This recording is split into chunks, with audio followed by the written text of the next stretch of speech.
Bonjour, alors la vidéo du jour, aujourd'hui je vais vous parler de comment réussir son DEG UPS et plus précisément comment bien sélectionner et bien réussir son stage DEG UPS.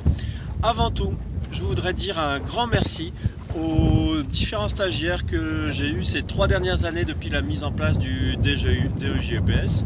Je vais citer Stéphanie, un grand merci à Stéphanie qui a terminé son stage hier, un grand merci à Benjamin qui a terminé son stage l'an dernier et à Franck il y a 2 ans. Alors la question à se poser, c'est que sont-ils devenus? C'est très simple, hein. Stéphanie vient de finir et elle va commencer une formation, une saison en tant que moniteur en plongée sous glace à Tignes. Benjamin est désormais moniteur en CDI à Mayotte chez Happy Diver et Franck vient de s'installer en Nouvelle-Calédonie pour travailler également en partie dans la plongée. Donc plutôt des bonnes réussites, puisqu'on sait qu'après le DEG UPS, malheureusement, tout le monde ne continue pas et ne continue pas très longtemps. Donc pour réussir le DEG UPS, vous avez un passage en CREPS obligé, durant lequel vous allez travailler essentiellement sur l'UC3 qui consiste à être apte à emmener du public à former.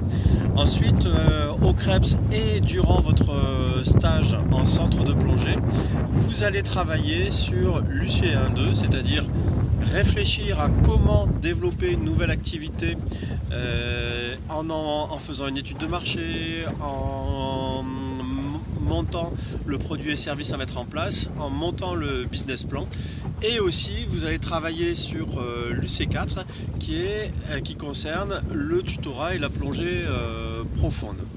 Donc pour choisir un stage DEG UPS, il faut bien sûr choisir une structure dans laquelle vous aurez un E4, un encadrant de niveau 4 qui va vous suivre. Alors ça c'est assez important dans le terme qui va vous suivre, de manière à ce que vous profitiez au maximum de ces enseignements. Ensuite, ce qui est bien, c'est de prendre un centre polyvalent qui travaille aussi bien sur de la plongée d'exploration du baptême que sur des formations. Il y en a beaucoup trop de stages qui se déroulent trop focalisés sur les baptêmes et l'exploration et très peu sur les formations, ou alors sur les formations niveau 1, niveau 2, sachant qu'un DEG UPS à terme est censé former jusqu'au niveau 4 et à l'encadrement de stagiaires DEG UPS, il est préférable de s'être frotté aux formations plus élevées que sont le niveau 4, l'initiateur, le monitorat, etc. Donc pour choisir sa structure, choisir une structure où il y a des E4 disponibles et ensuite où il y a une grande palette de formations proposées qui permet de se frotter aux différentes formations auxquelles vous allez être confronté par la suite.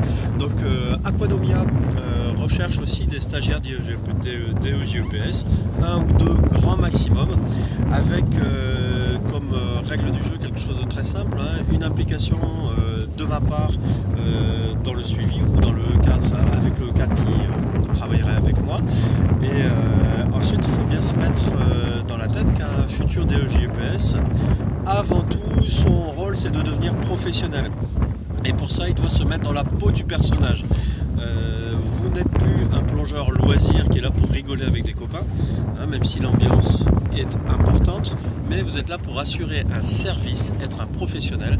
Et un professionnel, c'est quelqu'un qui a un rôle de modèle, donc quelqu'un qui est organisé, qui a une bonne productivité, qui a une bonne ponctualité et qui a de la méthode qui est efficace, qui est rigoureux. Donc c'est vraiment les points sur lesquels vous allez travailler durant votre stage DEG UPS, parce que la plongée, vous allez le découvrir, c'est une activité de plongée, une activité de loisir certes, mais c'est une activité qui doit être encadrée selon des normes de sécurité, et pour faire de la formation, il s'agit d'être très organisé pour produire une formation efficace, tout en étant bien sûr ludique et en assurant une bonne ambiance.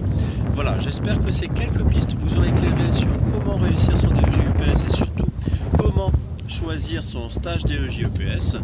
Si vous avez aimé cette vidéo, cliquez sur j'aime. Si vous n'avez pas aimé, cliquez sur j'aime pas. Vous voulez en voir d'autres, abonnez-vous à notre chaîne YouTube Aquadomia One.